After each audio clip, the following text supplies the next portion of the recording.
You're listening to the Social Selling Simplified podcast.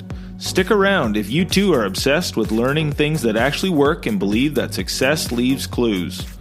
We're all about identifying results-producing roadmaps and getting super clear on how to scale and grow your online business. From part-timer to president, social selling expert Ashley Shaw will help you connect the dots and take the guesswork out of what works to grow a social selling empire. It's time to hear from social selling legends, listen in on truthful conversations, and learn the best tips and tricks to reduce the marketing overwhelm so you can build the social selling business of your dreams.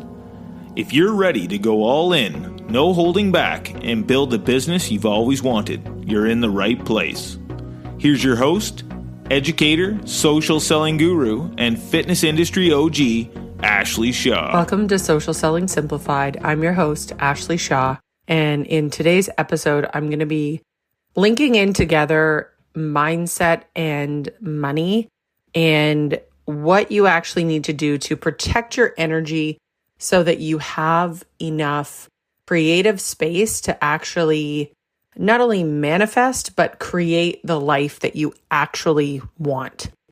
In order to preface this episode, I think I need to go back a little bit here to what my life looked like before I really understood the importance of creativity and the space that needs to be created for it if you are going to attract abundance and build the business and life that you truly, truly want instead of living in past fears, doubts, and the implications of those things. So back when I worked in the fitness industry, in the sales and membership area, I had done every different position from starting as a personal trainer to working my way up to working as a general manager, to working in the training department, and to becoming a district manager as well in various companies, and then working my way up to becoming the president of a fitness company. And I will say that I have to separate that experience being the president of a fitness company. That stress level was much, I wouldn't even call it stress, to be honest. Like, it was so in line with where I wanted to be, and I felt just so at peace with where I was with that company and the way that they did things and that sort of thing. So I'm going to refer back to a couple of other companies that actually it's only one in particular, but the high stress environment. So I want to talk about this for a second because I think we can all relate back to this environment. So what tends to happen is when we are in a high stress environment, and the environment I'm talking about was everything had a mood. So if sales were going well, sales solves all sins. So we're all in a good mood. If sales are not going well, then we are acting it out. And it was very dramatic. I remember being on high-level leadership calls with leaders saying, like, I'm so embarrassed of, all of this, and just it being this like really ego-driven environment. And my cortisol levels and fight or flight response was in full gear all the time. So what that means is that your body so when you're preparing for fight or flight, your body is going into, your reptilian brain. So your eyes and pupils are dilated. You're ready to run from the tiger, right? Or fight the tiger. So the blood actually drains from your brain and goes into your extremities to give you that power to run away from or fight whatever it is that you're coming up against. The problem is when it's chronic and it's happening all the time, your body is constantly producing cortisol, and actually in your brain as well, you have all these neurons and these pathways. And when you're firing those same neurons all the time, those things that fire together are sticking together too, right? So it becomes more and more natural and easier to just think about something, and all of a sudden those neurons fire, and it's like you can think about something and cause the same reaction as if something is really happening. So those things that we get, anxiety over and things like that, it's like your body practicing that happening, that you can actually cause that reaction in your body. And so when you're in constant fight or flight mode, your body does not have any extra energy to be creative or do anything else.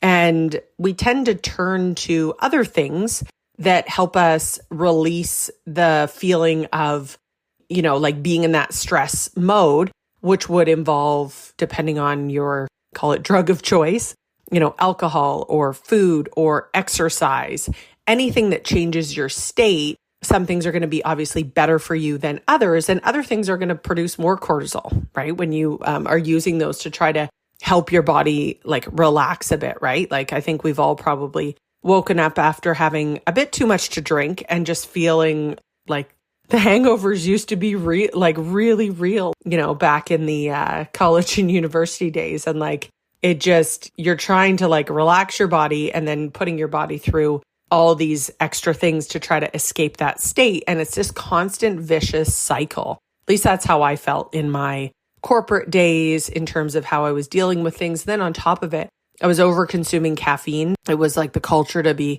drinking rock stars and Red Bulls and all that sort of stuff. I remember having heart palpitations in the middle of the night at, 30 years old.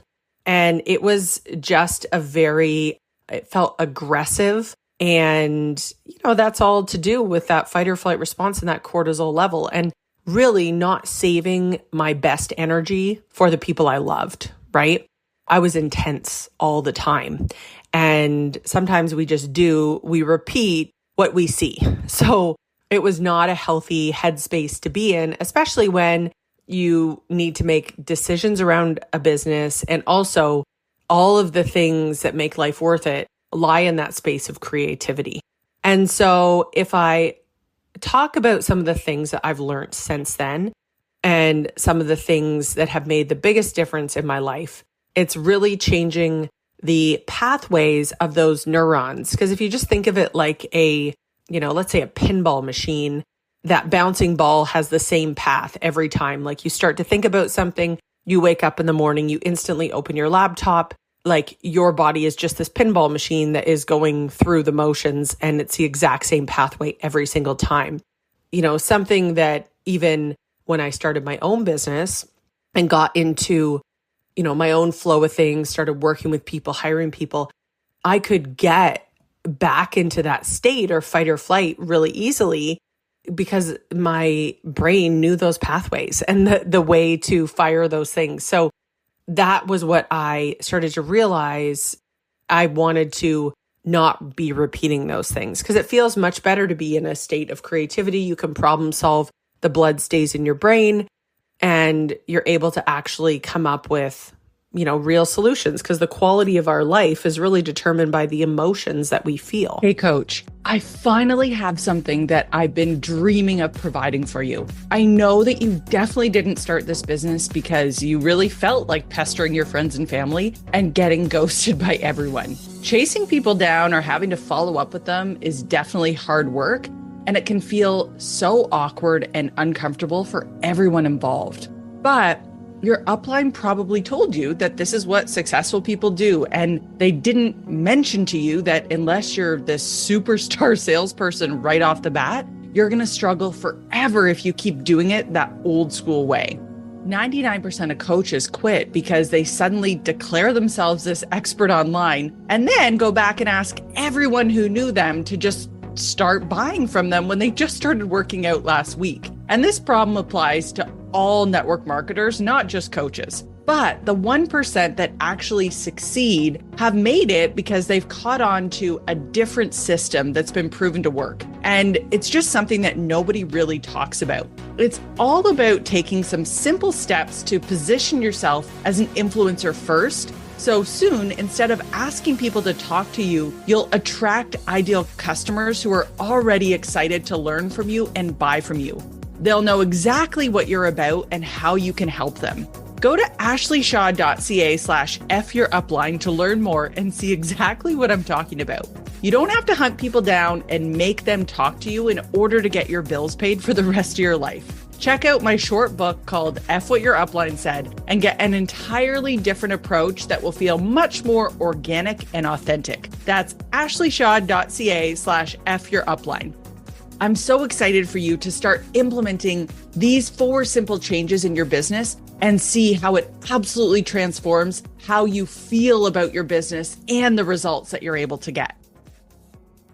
In terms of making some changes and learning how to really focus on mindset, but also, I think more importantly, how my brain was firing on a daily basis, was to wake up and not jump to the neurons that were firing all the time when I was in fight or flight. It was actually to take time and to meditate, because when you meditate, you start to pull the energy out of your body and into that creative space. So a lot of the things that we process and we think about, it all gets pushed into our body and can actually block your chakras and do all these things that, doesn't give you any energy to focus on repair or creative space. So meditation, the real purpose of it is to help stop firing the connections of neurons that are not helping bring you forward in your life. It's actually to make new pathways and connect new neurons together. And it only takes like 3 or 4 days, which is crazy, to start making these new pathways and to actually be thinking about living in your future and what it feels like to be, making the money you want to make, to have the relationships you want to have, and your brain being built around that instead of an old operating system that is not serving you. And this is how most of society lives, is we actually experience 90% of the same thoughts every single day. So what that means is you are constantly operating in the past on past thoughts, and your level of consciousness is only going to be 10%. So when you start to meditate, you're starting to learn how to go back, and you go through there's a veil that in your brain waves that it indicates when you get beyond this kind of rational thinking, and you start to change your unconscious or subconscious mind. And that's where you are operating like you're like a computer system, right? So you're programmed in a certain way, but your computer, when you turn it on, there's only so many applications you have open. There's a bunch of stuff running in the background. And that's what I'm talking about when you're meditating and actually getting to that level of changing those unconscious things that are happening in the background, like the voice that you heard as a kid that like money doesn't grow on trees, or for some people, maybe, we don't deserve to make a certain amount of money, but making money is hard, or, that's a rich people thing. Like we've picked up all these different beliefs. Like we don't even know what all those beliefs are. They're all like unconsciously operating though in the background. So connecting in with meditation is going to help you start to reprogram those thoughts. And if you haven't heard it before, I want to make sure you hear it now. Joe Dispenza, he is the one that really, his study is around this. And he was previously he was a chiropractor in school, I believe at the time. And he was run over and basically given, 5 different surgeons had said, you need to have surgery and this is what you need to do. And he went on this mission. Within 5 weeks, he had been able to heal himself, and was very curious about, are there other people that have done this too, without the surgeries, without all these things, and came to found that there was a bunch of research and a bunch of other people that had been healing themselves through meditation and through the mind and, different focuses in their body. And so this started as his quest, and now he is a neurologist. He studies the brain and how these things happen, and just unbelievably, I think, just like groundbreaking, because this has not been something for me that I have examined before in my life. And yet, as somebody that wants to bring my daughter up in an environment that she is able to focus on being creative and being in that side of things, I had seen a lot of examples of people around me growing up being in fight or flight all the time.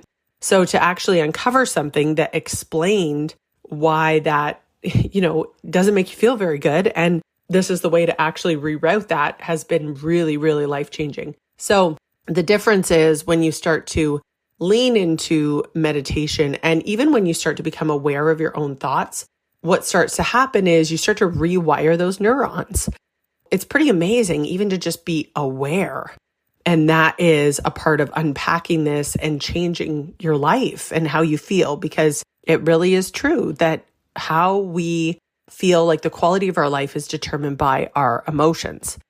When it comes to how do you protect this space and what are some of the things that you can do to just really make sure that your energy is protected, I do think it's important to prune the people around you.